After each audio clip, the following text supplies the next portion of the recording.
Untuk memberikan pemahaman kepada pengguna jalan tol Palembang Indralaya, per 1 September 2018 tarif tol mengalami perubahan. Yang mengacu keputusan Menteri PUPR dengan tarif seksi 1 Rp7.000 untuk golongan 1 perjalanan dari Palembang ke Pemulutan, sementara Palembang Simpang Indralaya Rp20.000 untuk golongan 1. Untuk golongan 2 dari Palembang Pemulutan sebesar Rp10.500 dan golongan 3 sebesar Rp14.000.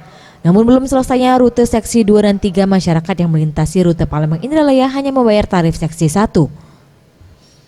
Darwan Edison, Kepala Operasional HK Tol Palindra menegaskan, adanya perubahan tarif baru berdasarkan jarak perjalanan semakin pendek, jarak tempuh maka semakin murah. Selama bulan September sebanyak 280.000 pengendara melintas menggunakan jalan tol Palindra ini. Pihaknya terus berupaya memberikan pelayanan terutama keamanan dengan memberikan penerang sisi pinggir jalan tol di waktu malam hari. Ya, tarif baru. Ya, jumlah tarifnya belum tahu. Ya, tinggal dibagi tarif yang sudah ada, karena itu kan letaknya Rambutan itu di tengah-tengah antara Pemulutan dan Indralaya kan. Jadi tinggal dibagi aja itu per kilometer. Tim Liputan Sriwijaya TV.